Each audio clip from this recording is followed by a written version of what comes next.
Bonjour Amaya et Bonjour bonjour à Adèle. tous. Bonjour à tous, bonjour Daniel. Alors, en cette fin d'année, l'idée c'était de pouvoir aborder un sujet assez controversé qui est le sujet de la spiritualité.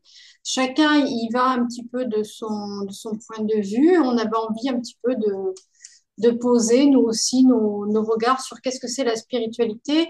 Et peut-être aussi, déjà pour commencer, c'est quoi la spiritualité pour toi, Amaya? Alors, la spiritualité pour moi, ça va être en fait tout ce qui peut nous relier aux parties de notre être qui sont dans l'unité, qui sont dans ce que j'appelle le grand champ unifié de conscience. C'est-à-dire que je pars du principe que nous vivons sur plusieurs plans et que en fait notre plan physique d'incarnation sur la Terre, c'est juste une partie de nous. Et je pense, moi, enfin, ce que la vie m'a amené à penser, mais aussi à connaître, c'est qu'en fait, sur ce plan terrestre, euh, nous sommes peut-être amenés à incarner justement ces parties qui sont plus unifiées, ces parties spirituelles que la plupart du temps, je vais appeler mon âme, notre âme, parce que c'est beaucoup plus simple pour moi. Donc, en fait, la spiritualité, pour moi, c'est d'arriver à incarner l'unité dans un monde de dualité, dans un monde qui est rempli de distorsions, qui est rempli de pièges, qui est sous la coupe de forces involutives qui veulent absolument, justement, empêcher l'humain d'être dans sa puissance et dans sa grandeur. Donc pour moi, la spiritualité ou le chemin spirituel, c'est forcément un chemin qui doit nous ramener ou nous amener à l'unité, mais en même temps qui doit faire qu'on va ramener l'unité ici dans notre incarnation.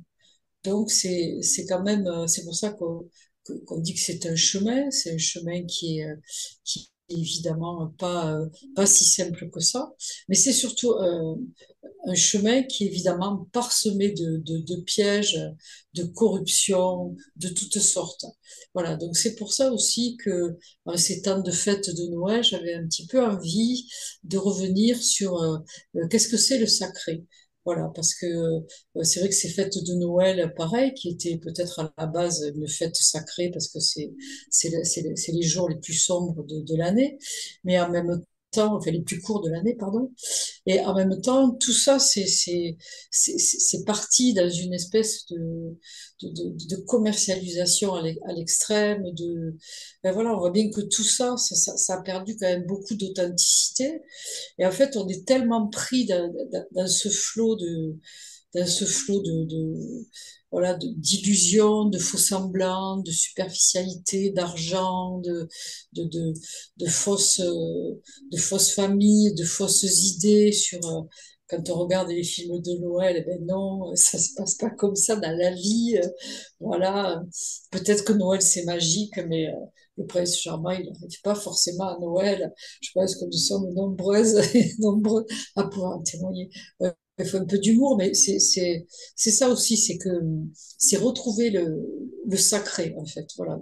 Pour moi, la spiritualité, c'est retrouver le sacré et faire attention donc à tous les pièges. Donc je pense que toi aussi tu vas pouvoir nous parler de ça, vu que tu es quand même dans ce milieu, vu que tu interviews énormément de personnes et que tu peux peut-être avoir une vision un peu plus affinée de qu'est-ce que sont tous ces pièges, parce que en fait de façon individuelle, je pense que chaque personne part sur un chemin parce qu'il y a cette quête en fait de comprendre le sens de la vie, de comprendre qui je suis, de comprendre qu'est-ce qui me relie à l'univers, qu'est-ce qui me relie aux autres, qu'est-ce que je fais sur Terre.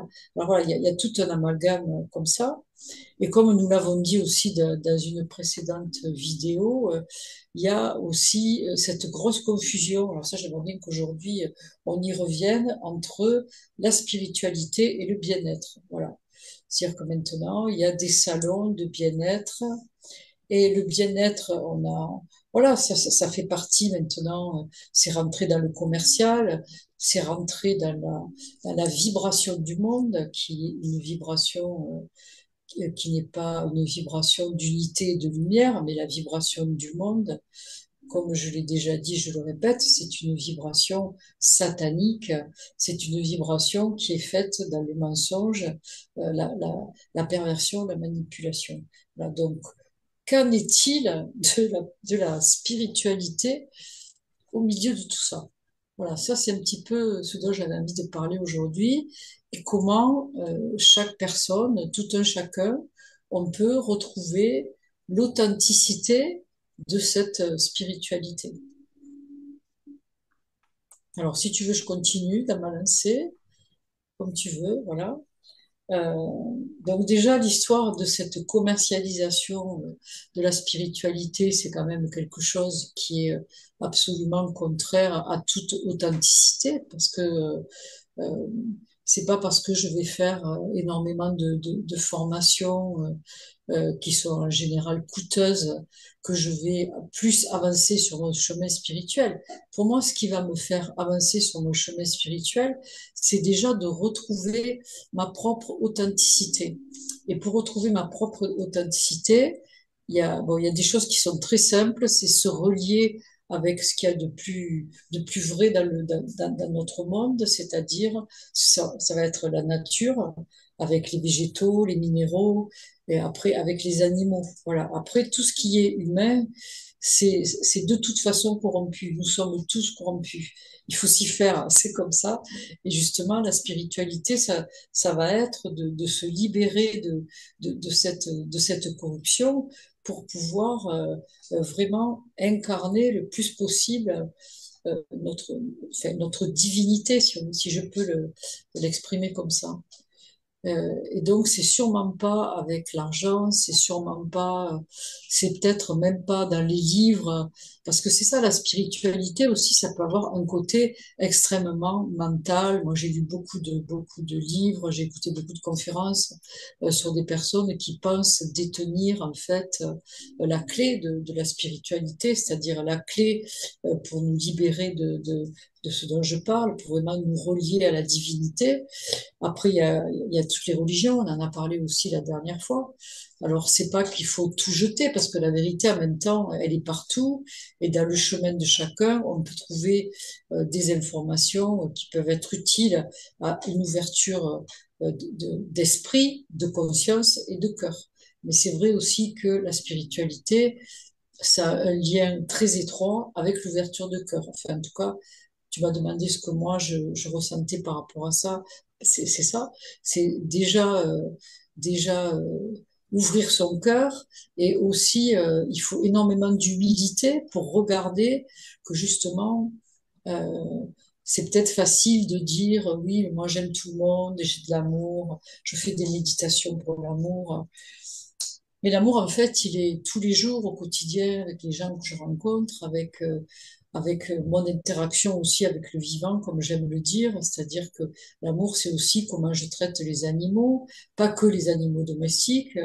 On en a parlé aussi la dernière fois, les animaux que nous mangeons qui sont maltraités. C'est tout ça. C'est en fait, c'est de quelle manière mon interaction au monde, elle est centrée, elle est en harmonie avec la vie, parce que c'est ça aussi, c'est-à-dire que la vie, quand je parlais de la nature tout à l'heure, et des règnes minéral, végétal, animal, c'est vraiment une manifestation de la vie. Donc je pense que la clé de la spiritualité, c'est la vie qui nous la donne, c'est d'être en accord avec la vie. Et c'est vrai qu'en tant qu'humain, c'est difficile de plus en plus d'être en accord avec la vie. Parce que je pense qu'il y a beaucoup de gens qui ne sont même pas au rythme des saisons, ou des enfants qui ne savent pas comment... voilà, on ne vit plus vraiment, enfin nous on a de la chance parce qu'on est à la campagne, on est dans le Lot, mais je veux dire quand même une majorité des humains sont quand même coupés de plus en plus de de cette vérité de la vie. Voilà, parce que la spiritualité, c'est ça, c'est d'être un avec la vie et c'est d'être en harmonie avec la vie et d'autres donc aussi être en harmonie avec les autres, être en harmonie avec soi. Mais ça, c'est très, très, très compliqué parce que de toute façon, justement, il y a ces forces involutives qui nous ont piégés de partout.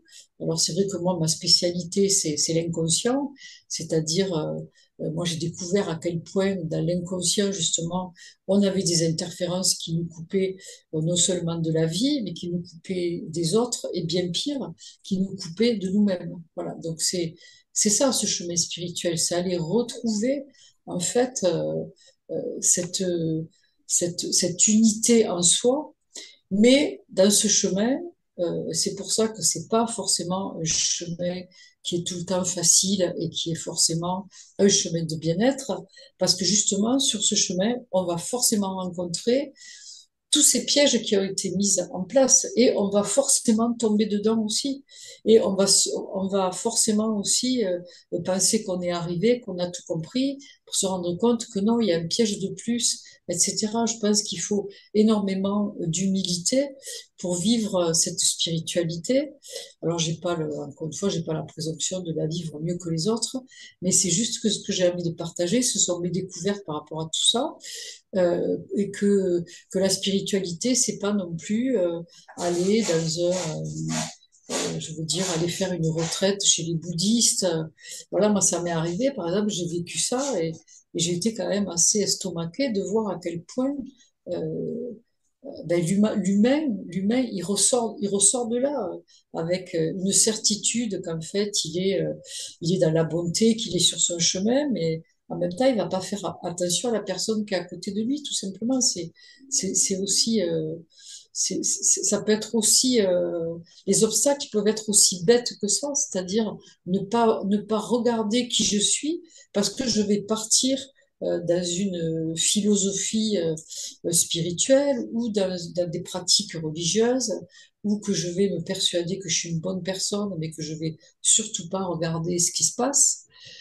Voilà, moi encore une fois, je connais très bien la religion catholique puisque j'ai été élevée dedans, j'en parle souvent. Et c'est vrai que les belles paroles qu'on m'a apprises, c'est-à-dire la morale, justement, ça, c'est un peu attrait à tout ça, c'est-à-dire, c'est de respecter les autres, de respecter la vie, bon, un peu moins de se respecter soi, ça c'est un peu le grand piège de la religion chrétienne, c'est que soit faut passer après les autres, et pour moi ça aussi c'est un piège, parce que il faut pas passer après les autres, il faut avoir autant d'importance que les autres et que le vivant qui nous entoure. Voilà, c'est arriver justement à trouver sa place au milieu de cette vie. Et ce qui est beaucoup plus compliqué, c'est de trouver sa place dans ce monde parce que dans ce monde, c'est pas ça qui est privilégié du tout, du tout, du tout, quoi. Voilà. Et c'est ça aussi qui peut être douloureux sur ce chemin spirituel, c'est que, c'est que le monde, il va à l'encontre de ça, voilà, tout simplement.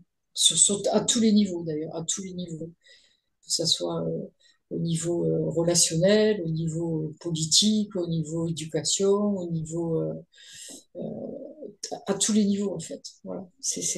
C'est pour ça que ce chemin spirituel, et le chemin spirituel, c'est peut-être pas non plus d'aller vivre comme un ermite. Alors évidemment, si je suis tout seul coupé du monde et que je suis juste dans ma, dans mon intériorité, oui, c'est ça. Après, voilà, c'est peut-être le chemin de certaines personnes. Mais en tout cas, pour moi, le chemin spirituel, puisque tu m'as posé la question pour moi, c'est d'être justement dans ce monde, quoi, au milieu des personnes, avec les autres. Et, et voilà, c'est pas toujours facile, mais je pense qu'il y a aussi plus on a de conscience, plus on a cette perception qui est quand même, pour moi, fine et intuitive de ce qui est juste, de ce qui nous fait vibrer, de ce qui positionne, de ce qui redresse l'univers. Parce que c'est vrai que moi, j'ai eu cette image, je la redonne aussi, c'est que le mensonge, la perversion, euh, enfin, les distorsions, c'est comme si ça tord l'univers. Voilà. Et vraiment, j'ai cette image, je la redonne. Et qu'en fait, la spiritualité, c'est peut-être aussi ça, c'est de redresser l'univers. Et comment je vais redresser l'univers? Enfin, quand je pense l'univers, c'est notre monde à nous, hein. Enfin, voilà, ce que nous percevons du monde, en tout cas. Et que pour redresser l'univers, c'est déjà me redresser moi, à l'intérieur de moi, en accord avec mon âme, et donc en accord avec la vie, et en accord avec, si je peux employer le mot divin, en tout cas avec ce champ unifié de conscience qui, pour être unifié, est forcément un champ qui vibre l'amour. Voilà. Mais c'est pas l'amour affectif, bien sûr, hein. C'est l'amour qui fait la cohésion de l'univers et qui, malgré toutes les distorsions, continue à faire la cohésion aussi de ce monde. Parce que dans chacun d'entre nous, il y a quand même de l'amour, hein. Sinon on serait déjà complètement explosé. Donc ça veut dire aussi que cette force d'amour, elle est fabuleuse, elle est très grande, puisqu'elle permet la cohésion de ce monde malgré l'acharnement, justement, qu'il y a à le rendre, enfin, à produire du chaos, quoi. Voilà, déjà. Eh bien, c'est ton point de vue, c'est intéressant à observer. En effet, oui, comme tu l'as dit, on peut aussi se référer à d'autres vidéos que l'on a déjà fait ensemble.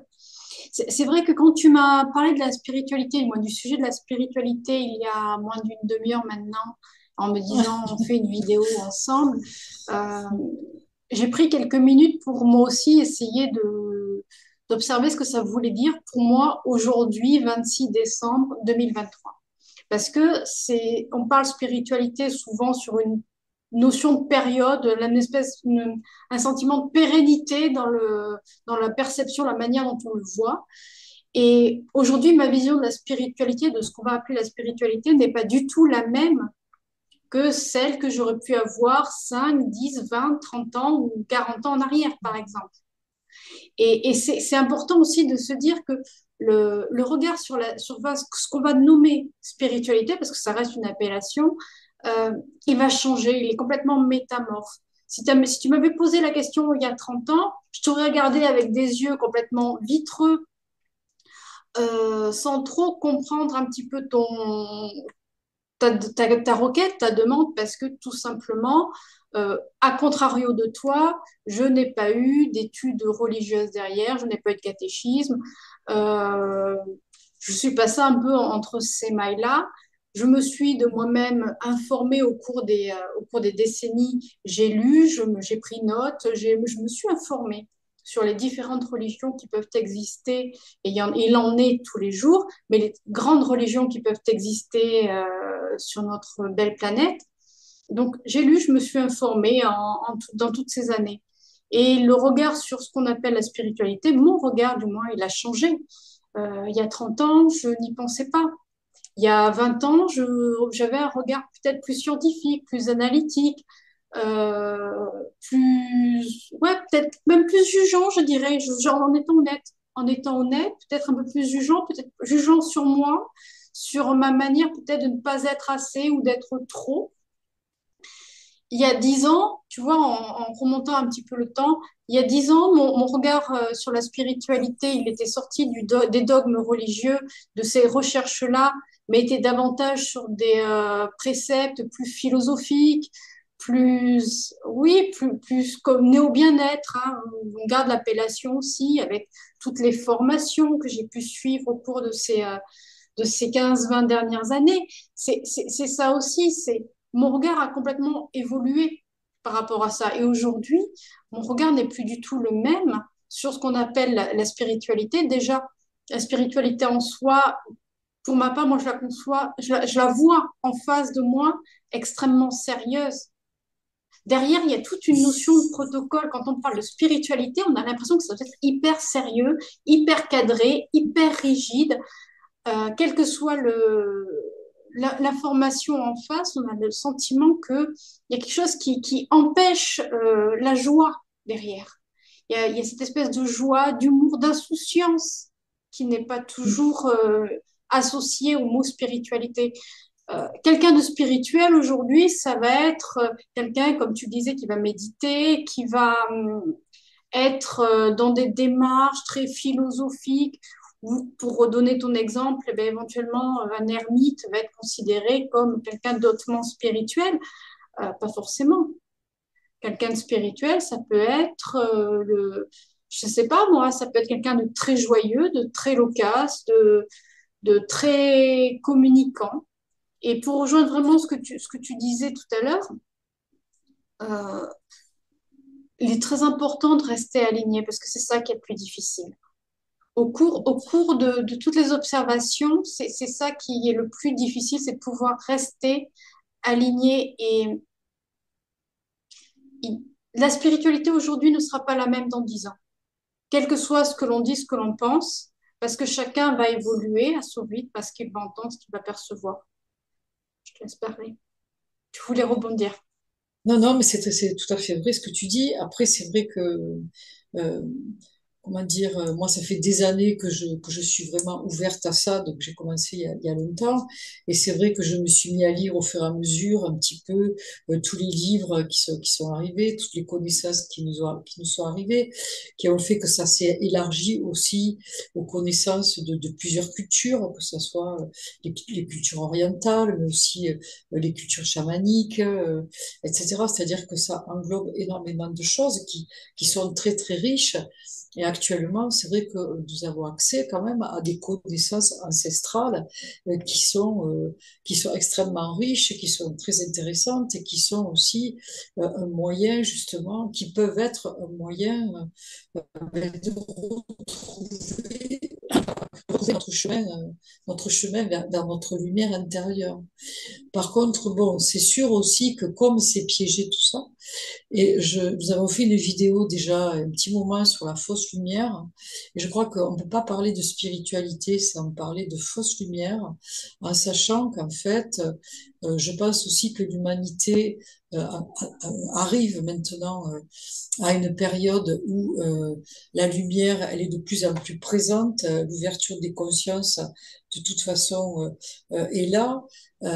Et je pense que c'est un mouvement que justement ces forces évolutives ne peuvent pas arrêter parce que la lumière, elle sera de toute façon beaucoup plus forte. Mais en attendant, comme on est dans ce passage de l'ombre à la lumière, effectivement, ben, tout ce qui aurait pu peut-être accélérer l'accès à notre conscience, à l'ouverture de conscience, ça a été piégé par la fausse lumière. Alors je voudrais quand même rappeler euh, des caractéristiques de la fausse lumière qui, pour moi, sont des pièges qui sont très, très, très importants et en tout cas, bon, voilà, moi je me permets de les dire. Un des premiers pièges, c'est de dire qu'il ne faut pas regarder l'ombre ou qu'il ne faut pas qu'en fait que quand on souffre aussi, on baisse nos vibrations. Voilà. Donc ça, c'est deux choses qui sont très très pour moi très très importantes. C'est que de toute façon, si je suis spirituelle, si je suis donc euh, si je travaille pour la lumière, si donc je suis un guerrier de lumière, ben, un guerrier de lumière, il va aller justement, il va pas fuir l'ombre en disant oh non, ça va baisser mes vibrations. Non, il va aller la regarder l'ombre et il va aller lui amener de l'amour. C'est pas la première fois que je le dis, mais c'est la seule solution. C'est-à-dire que la spiritualité, c'est ça aussi, c'est accueillir la souffrance avec l'amour. C'est vraiment aller regarder tout ce qui souffre et ne pas détourner le regard. Parce que si je détourne le regard, en fait, c'est ce que nous raconte la fausse lumière. Ah, mais si tu t'intéresses à ce qui est sombre, ou, oh là là, tu baisses tes vibrations, tu vas pas passer en cinquième dimension, ou tu ne vas pas évoluer, ou etc. Et ça, c'est un piège énorme parce que justement, nous sommes un et tout ce qui souffre sur la terre a besoin d'être aimé. Et donc, si nous, à un moment, on peut être vecteur d'amour envers une souffrance, ben pour moi, la spiritualité, voilà, c'est ça. Ça, c'est des choses vraiment les plus importantes dans ce discours. Et alors, il y a un discours aussi, parce qu'il faut savoir que la perversion, ces forces-là, elle va s'immiscer partout, dans le moindre petit écueil. Donc, je regardais une vidéo pas plus tard que ce matin d'une personne que j'aime beaucoup par ailleurs, mais qui dit, quand vous souffrez, vous baissez vos fréquences. Alors, c'est vrai, on va dire en soi. Sauf que, euh, à un moment, il faut passer par cet état de souffrance. C'est ce que j'explique aussi dans mes vidéos, c'est en tout cas ce qu'on m'a enseigné. C'est-à-dire, si j'ai une souffrance à l'intérieur de moi, si je dis, oh là là, j'ai une souffrance, il faut vite que je remonte mes vibrations, qu'est-ce qui se passe? En fait, cette souffrance, elle va toujours être là, sauf que je vais aller la renvoyer dans l'inconscient. J'ai déjà expliqué qu'une souffrance qui est dans l'inconscient, même si je m'en rends pas compte, elle continue d'agir vibratoirement et elle agit de façon, en tout cas, négative. Pourquoi? Parce qu'elle va aller attirer des situations, des personnes qui vibrent comme elle. Et donc, ça va en permanence générer d'autres souffrances.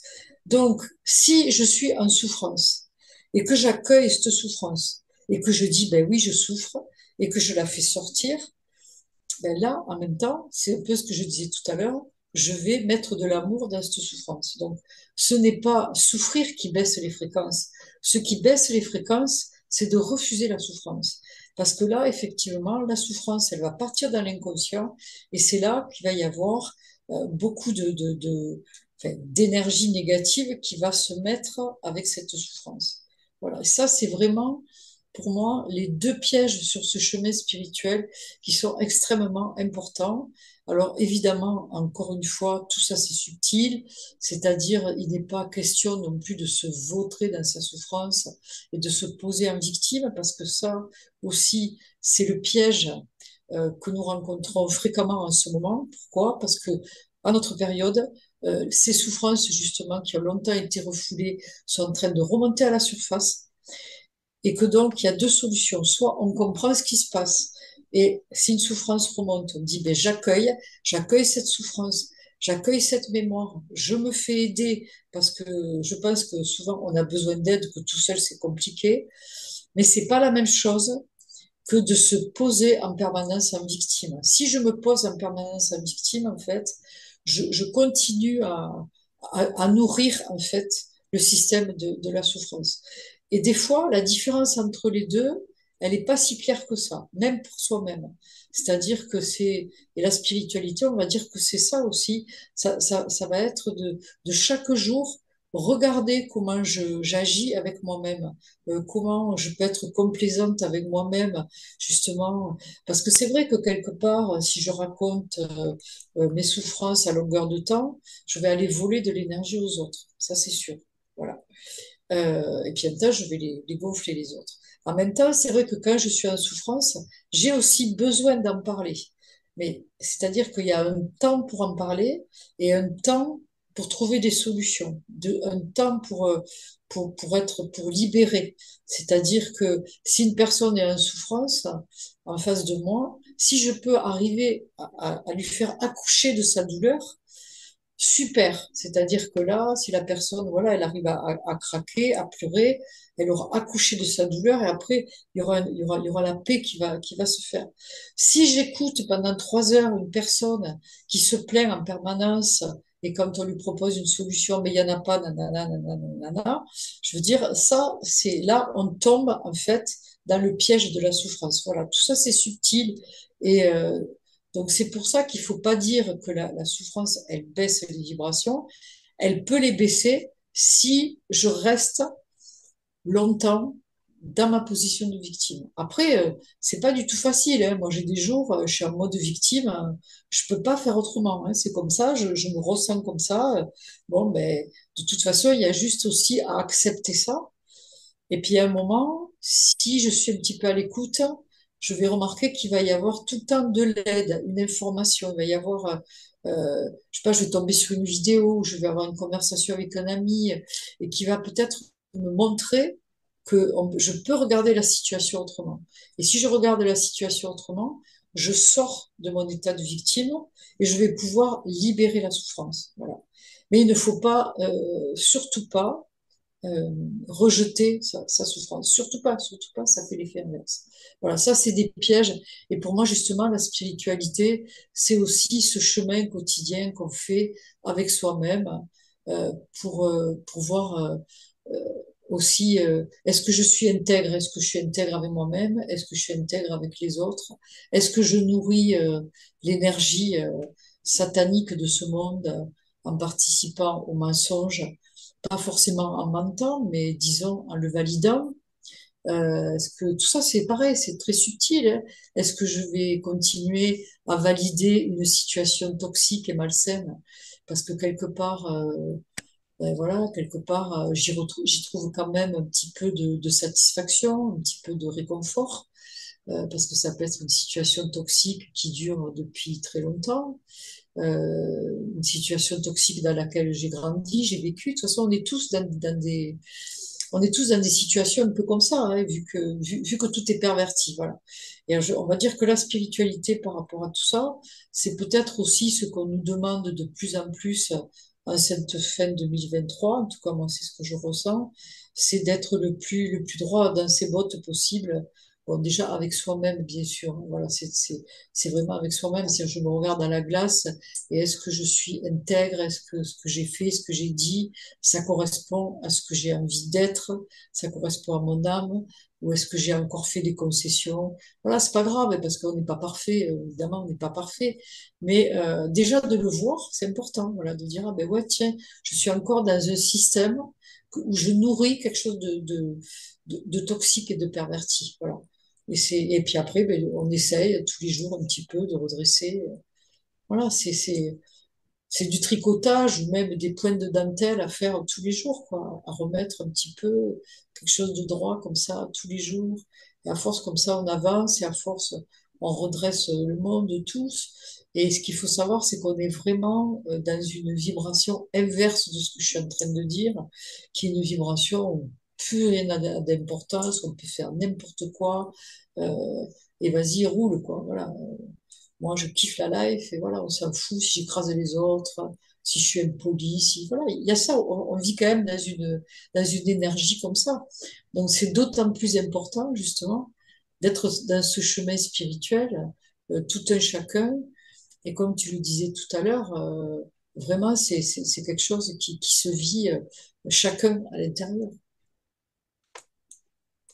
Voilà je crois que j'ai dit à peu près ce Ouais, que mais j'avais envie de partager aujourd'hui. j'avoue que là, j'ai rien à rajouter, si ce n'est, en effet, l'intégrité est très importante dans ce rapport à ce que l'on va appeler la spiritualité, hein. Moi, je reste bien sur la distanciation entre ce que l'on vit, ce que l'on interprète et les mots qu'on utilise. Et dans ce qu'on va appeler la spiritualité, cette intégrité, cet alignement, c'est un exercice du quotidien, c'est on jongle constamment, parce que comme tu le disais, en effet, on peut avoir des réactions, des comportements, même sur une courte ou de plus longue durée, de complaisance, hein, qui ne correspondent pas forcément à qui l'on est, mais peut-être aussi pour ne pas blesser, pour ne pas vexer, pour ne pas contrarier. On s'arrange, on s'aménage soi-même. Et ce n'est pas parce que par moment on va agir comme ça que ça fait forcément de nous des êtres dits involutifs. Ça fait juste de nous des personnes qui sommes un petit peu déphasées. Et il est nécessaire, je dirais, pour conclure et complémenter ce qu'on vient de dire, il est nécessaire, indispensable d'être le plus possible dans son alignement, dans son intégrité. Et des fois, c'est difficile parce que des fois, on est obligé de dire non à certaines choses. Et ce n'est pas parce que ces choses sont négatives en face, c'est parce qu'elles ne correspondent pas. Et voilà, ce n'est pas parce qu'on a manqué de discernement, ce n'est pas parce que si, parce que ça, c'est juste que des fois, on a tendance à laisser les choses qui nous paraissent à première vue agréables, mais qui ne sont pas toujours logiques ni cohérentes avec qui l'on est. Et ça, c'est important. C'est au quotidien, c'est toujours un instant T, c'est se rappeler que ce n'est pas parce qu'il y a une heure, on a réagi comme ça, qu'on doit continuer à réagir comme ça. Et c'est un travail, hein, je vais finaliser ce que tu disais de broderie au fil d'or, hein. Et la priorité, ouais, c'est rester le plus possible dans son intégrité et de rester dans ses valeurs. Et là, déjà, on arrive à toucher une certaine spiritualité qui nous est propre, parce qu'en plus, elle est individuelle à chacun. Ça aussi, c'est à noter. Ah oui, il est individuel, on est tous reliés de toute façon, donc en même Voilà. temps, voilà. Mais ce qu'il faut comprendre aussi quand tu dis on n'est pas parfait non plus, bien sûr que nous ne sommes pas parfaits, mais nous sommes soumis à ces forces involutives de façon très intense en ce moment. Donc c'est d'autant plus difficile. Mais par contre, à partir du moment où on est aligné, c'est bon. C'est-à-dire que ces forces, elles ne peuvent nous attaquer quand on est vraiment, comme tu parlais d'or, quand on est dans notre partie où c'est de l'or, on peut plus être attaqué. Là où on est attaqué, c'est pour ça que je reviens sur mon histoire d'inconscient, c'est toujours dans nos blessures en fait. Et, euh, et c'est pour ça que ces blessures, tant qu'on en a, des blessures, ben c'est justement ces blessures qui vont amener à ce que nous allons faire des concessions, où nous allons accepter des choses inacceptables par rapport à des blessures qui sont la plupart du temps, bien sûr, des blessures affectives et qui datent de notre petite enfance. C'est-à-dire que voilà, cette distorsion, elle est là depuis très longtemps et depuis des millénaires aussi. C'est pas, on n'est pas en train de vivre quelque chose de allez hop, c'est facile. Non, non, non, c'est quelque chose où on a besoin d'ailleurs, que chaque personne, ce que fait chaque personne, ça impacte les autres personnes. Parce que ce que tu disais tout à l'heure, c'est vrai que c'est quelque chose d'individuel, mais dans cette individualité, on rejoint le collectif. Et ça, c'est très, très important. Voilà, que je l'ai déjà expliqué, que quand je vais guérir une blessure inconsciente, je vais aussi mettre de la lumière dans le collectif de cette blessure qui est aussi collective, parce que les blessures, c'est toutes les mêmes. Hein, on n'est pas très original. Hein, voilà. Elle me fait des petits signes. Ok, ça veut dire que c'est Ça la veut fin dire de la que vidéo, c'est la peut-être. fin de la vidéo. Ok, En tout cas, je te d'accord. remercie, Amaya, de ces beaux éclairages, de ton regard et de ce partage. Merci infiniment. Ben, merci à toi, Daniel. Merci de m'avoir écouté, enfin, de nous avoir écoutés, de nous avoir regardés. Et puis, eh ben, à très bientôt pour de nouvelles vidéos. Au revoir. Au revoir.